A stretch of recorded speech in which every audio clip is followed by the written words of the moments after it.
Hey there and welcome back. So today I am tucked into a tight little area here trying to stay out of the wind, but I want to show off a new attachment that's actually a prototype from Baumalight. It's a tree saw, and let me tell you how we got it and what we plan on doing with it, so stick around. So we are out here in the woods. I got my John Deere 2032R. I plan on showing this tree saw off on multiple tractors, so we'll definitely show it off on the, oh looky there, I left my fuel cap off after my fill up. This is the DPH532, and so if you go on their website right now, they only show the 530 and like the 7 something, which goes on an excavator. This one is a prototype because what they've done is taken that 530, which was for a quick hitch on a category 1 only, and provided the ability to do a quick hitch on both the category 1 and category 2. So standard sizing, and we're going to use it on the Solace S75. We're going to use it, if I've got the PTO shaft cut correctly, we're going to use it on the H24 as well, because this PTO shaft does come with a built-in PTO shaft clutch. And I gotta tell you, I kind of stressed out in my cutting of it because I'm trying to get it to fit this tractor, the 2032R, the S75, and the H24. And frankly, I think I cut it a little bit short. Should work great on the H24. Little short on the 2032, but I was able to solve that problem by using my PTO link extension there. So that actually adds a additional probably 5 inches, so that worked out pretty well. So what we're going to do today, I've gone ahead and marked a few trees. So if you've been with us for any time, you know that we have a lot of autumn olive. So this is autumn olive, and it's starting to leaf out first thing here in the spring, starting to leaf out.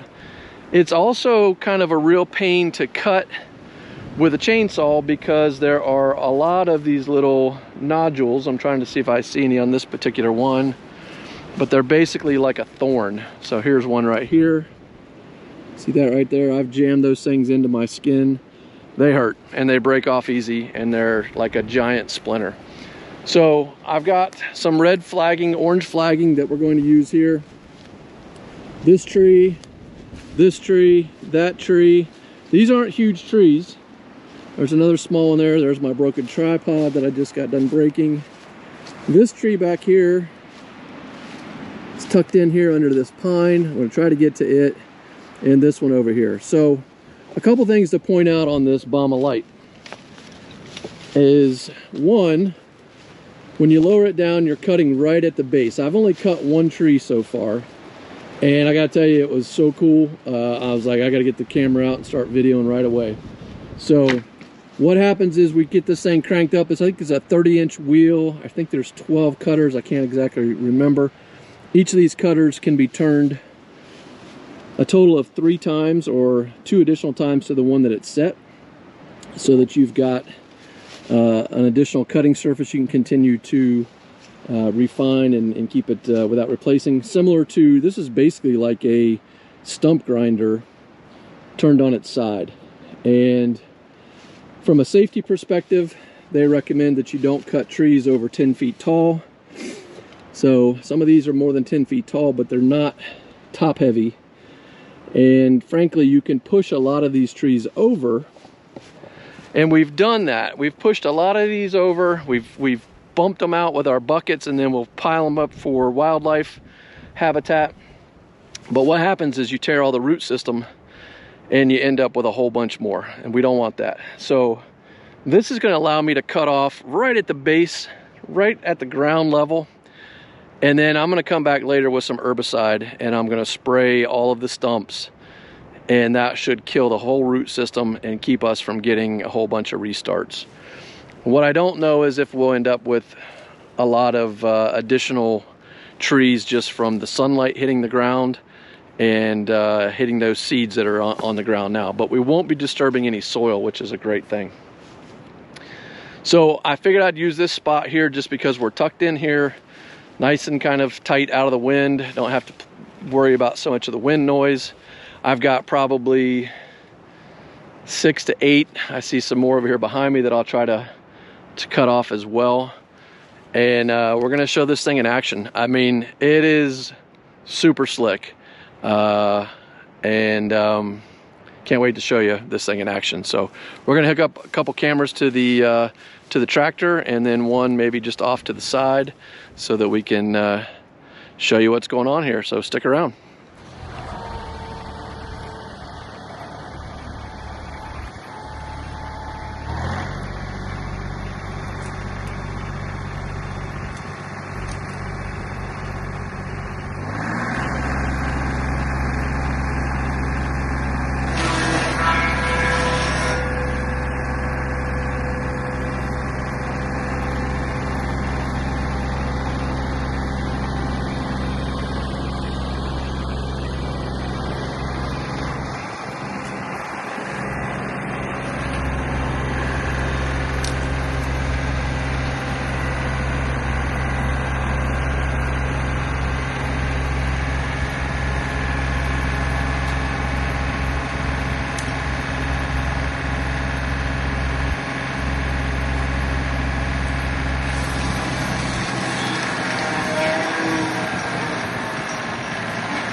So we got quite a few of them cut out of here from the comfort of the tractor, and pretty happy with that.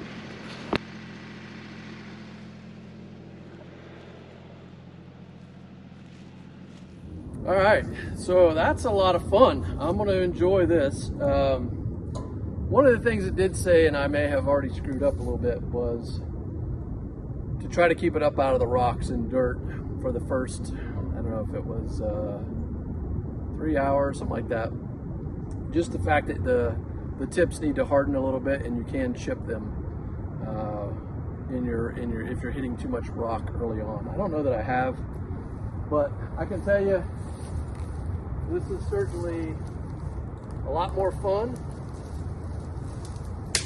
than doing it with a chainsaw, and I expect to have a lot less damage to the tractor than I was having when I was pushing them out with the front end loader. I actually put a branch through a radiator at one point in time on this tractor. It came up through the bottom and up through the radiator. So this stuff's a mess. It's big bushes. It is a softwood, so it's cutting pretty easy. But I think it's going to be a good method. And usually with autumn olive, you want to spray it right away after you cut it. But I use a basil bark treatment with crossbow, which is trichopor, and something 2DB, escaping me right now, with diesel. So you can spray that on without even cutting the trees, and it'll kill it. So that's what I'm going to come back and treat the root systems with, or the stumps. If you use just like a glyphosate or something like that, the top will put a protective coating over it, and you can't actually penetrate it with the herbicide unless you have something like diesel or whatever that's going to be that basil penetrator. So yeah, man, this is super cool. I mentioned that I was going to tell you how we came about getting this tree saw and getting this trial So I reached out to Baumalight about December timeframe. Solace wanted me to do 100 hours on the S75. Plans changed. This arrived in January. The Solace 75 is due back any day now, and I actually am really liking the idea of doing it from inside of a cab, not having to worry about anything hitting me. But I didn't have any of these hit me. Some of the trees are bigger. I failed to mention that this is actually a 10-inch maximum cut depth, or so 10-inch diameter tree. Nothing that I cut was quite that big, but because it's a shrub or a bush, it kind of branches out. So I reached out to Baumalight and let them know about our project here on the strip mine, and asked them if they'd be willing to let us borrow something like this. I'd love to get a mulcher at some point as well. And they were really kind and said, sure. We've got a prototype we'd like you to try on all of the different size tractors, so that's what we're going to do. And I'm super pleased. I mean, this thing came in a really nicely well-packed crate. And if you're not familiar with Baumalight, they are made in Canada, so 100% made in North America. This isn't Chinese production or anything. This is all Canadian made. So I'm really pleased with them. I've seen a lot of Baumalight videos and I've always wanted their equipment. So I'm really happy to have this. Hopefully the wind isn't too bad here. But if so, we'll do a voiceover. But we're going to keep on cutting today, see what we get. And thanks a lot for watching. Stick around. We're going to be putting this to use on a number of other tractors. And I'll put a link in the description on where you can find more information about the DPH530. Like I said, this is the 532. It's a prototype. I'm not sure if it's on the website yet, but if it's not, it will be soon because we're doing the testing. So if you like our content, please hit that like and subscribe. We've got the John Deere. I've got the Solace H24 and the S75. I'm hoping to get the Wood Miser sawmill out some more this summer. And we got lots of habitat work we're going to be doing around the southeastern strip mine and homestead here. See you next time.